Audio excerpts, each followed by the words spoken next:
mission is to destroy every trace of something known only as Project Starfish. Any questions? Starfish is a slang term for a butthole. Think there's any connection? No. No. All right. Let's get it. This is suicide. Well, that's kind of our thing. I'm a superhero!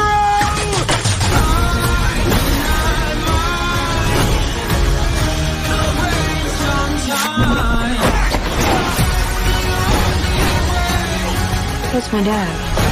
I want to get you out of here alive. I'm going to get you out of here alive.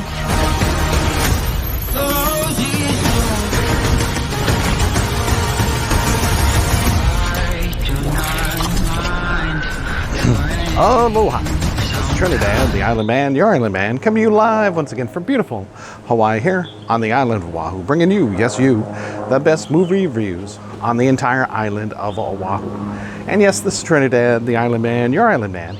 And last night, opening night, well, yeah, actually opening night, Thursday, at the movie theaters and also on HBO Max.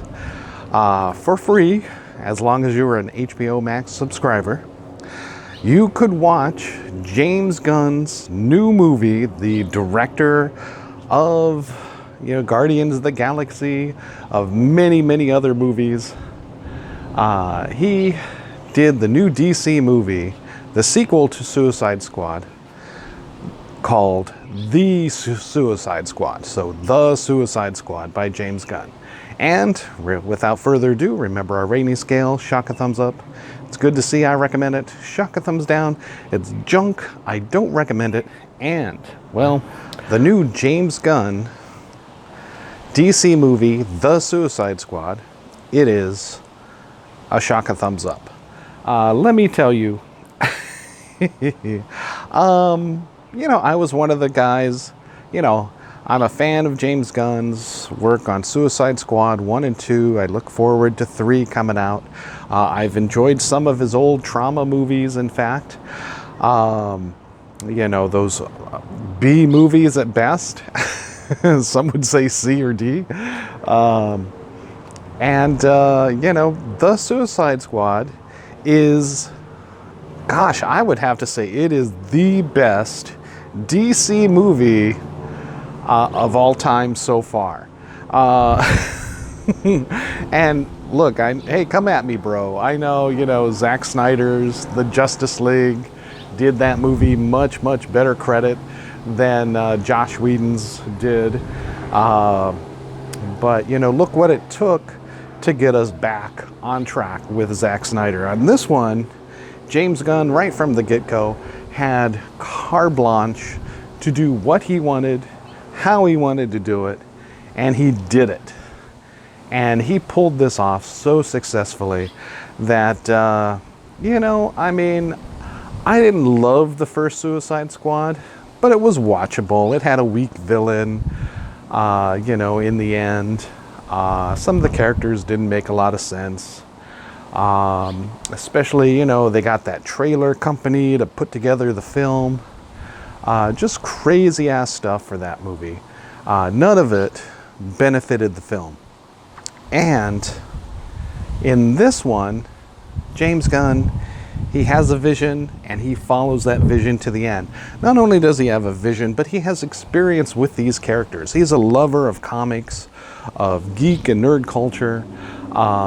Just like he did with Suicide Squad. It's like, who the heck are these guys?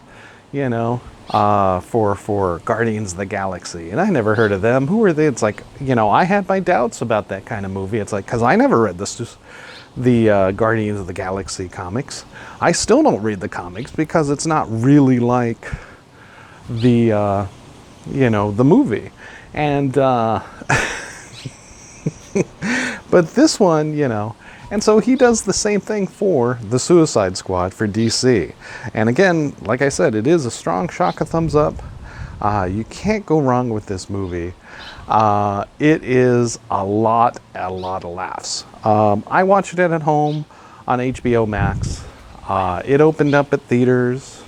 It will likely be the #1 box office, but I don't think it'll do great at the box office, money-wise, just because Warner Brothers released it on HBO Max. And that's going to take away from a lot of viewers who will pay to go to the movie theater. I mean, I have a Regal card. I love going to the movie theater, but it's like, it's right on my TV. I'll just watch it here.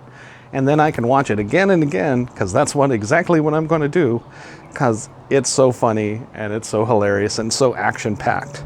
Let me just say, James Gunn, he really gets these characters. Each character, although there's like a dozen of them, have their own chance to shine and really comes into the limelight to where you get the feels for each and every one of them, what their motivation is, why you should care for them, why you shouldn't care for them.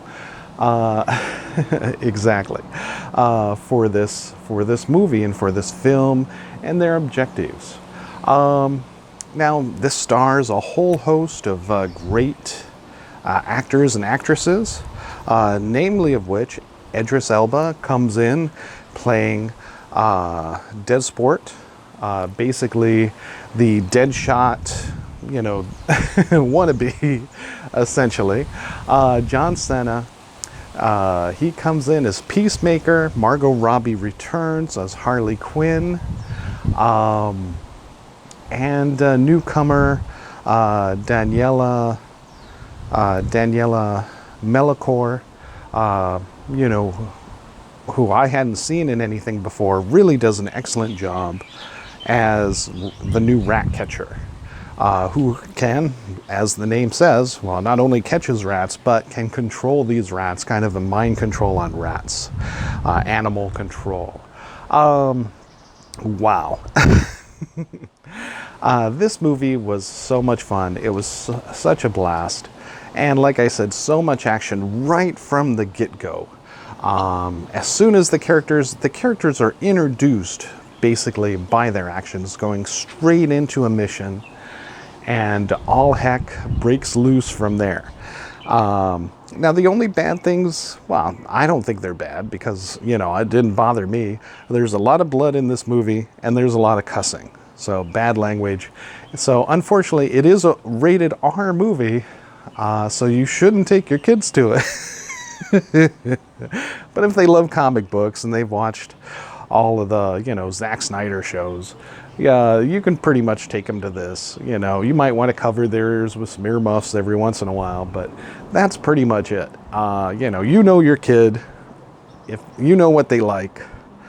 And if you've been showing them these superhero shows, this is that, but that much more. Because of the blood, because of the violence, because of the raunchy language, it gets right to the heart. Whereas you always feel like the Guardian of the Galaxy guys are always holding back, right on the edge. They take it as far as they can and then they back off. Here, there's no backing off. And let me just say that,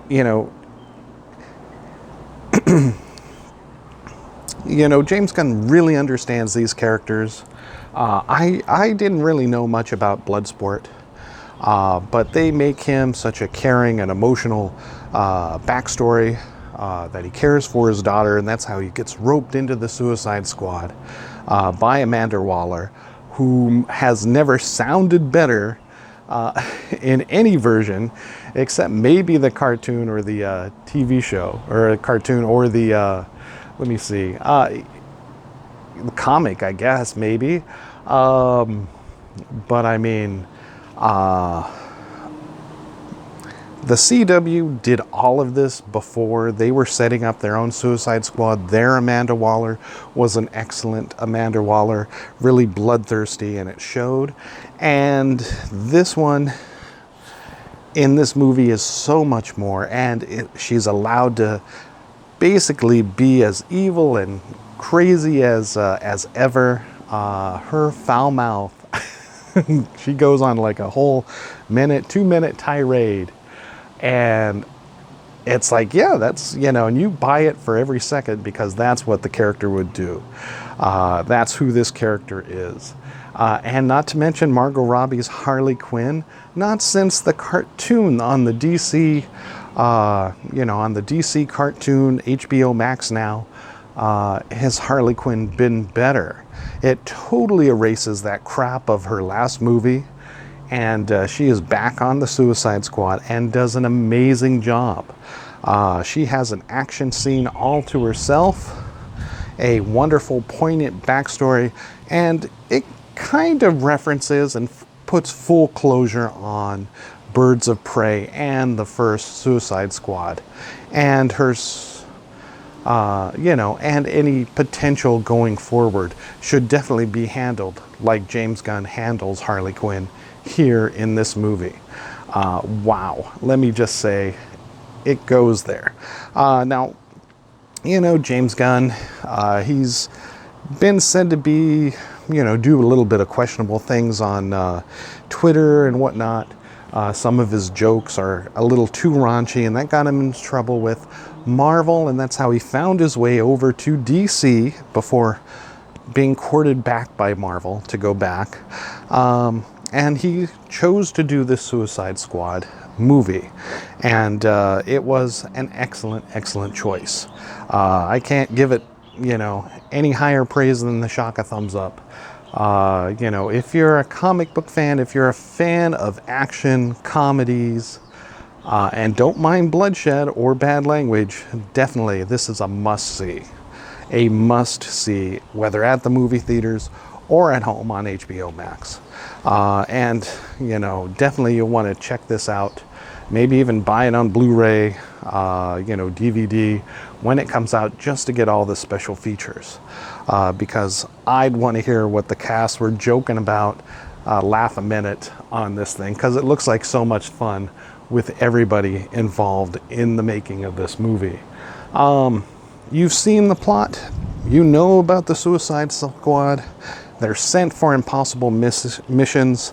Corto Maltese, kind of like, in the DC world, it's kind of like Cuba in the real world here. They've been taken over, government coup. The generals have taken over, and that puts a secret weapon program that they've been developing into serious questions, and Amanda Waller, leader of the Suicide Squad, sends in the Suicide Squad to destroy this Project Stario. And anyone from the comics knows what Stario is. And you've seen those starfish things from some of the trailers. And, this is a villain that has taken on the Justice League multiple times. So we're talking that kind of level of threat, planetary threat, and it has to be handled by these human guys, mostly human guys. There is a man shark or on there as well, or king shark, I guess. And let me just say,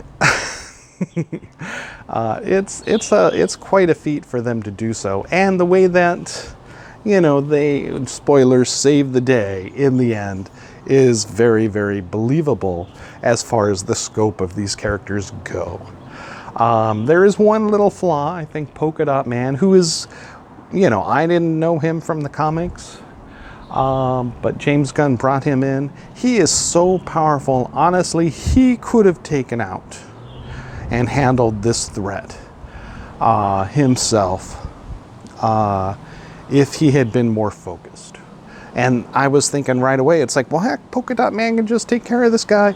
And James Gunn solves that right away, because he knows, it's like, Polka Dot Man could just wipe the floor with this guy. And just as about he's ready to do so. Look for that in the movie. So, yeah. And remember, kids, don't get too cocky. So, yeah. So, basically, this is it. This is amazing. I can't say anything more about this movie than that. I don't want to give you the plot away too much, but there is jungle adventures that takes place.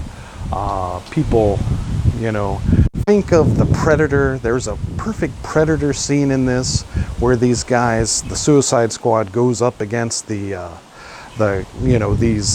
soldiers, and it's just like when they storm the camp in Predator. Everybody tries to one-up their kills of these soldiers to show how badass they are.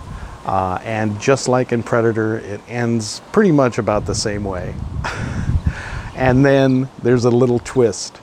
And that twist just makes it like, oh, yeah, that was really cool to watch all that. But, oh, man, did they mess up?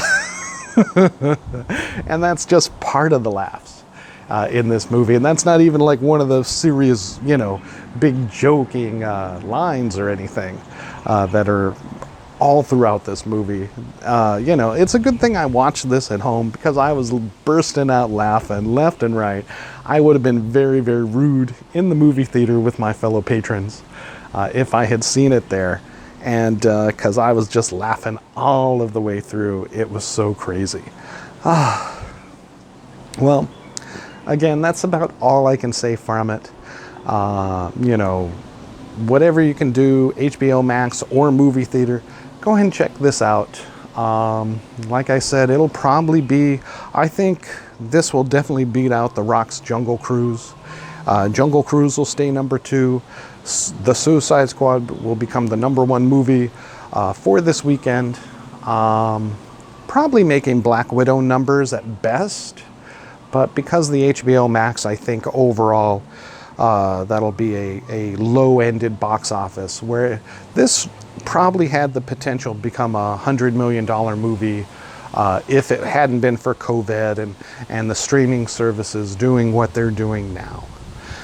So yes, shock and thumbs up all the way for The Suicide Squad by James Gunn.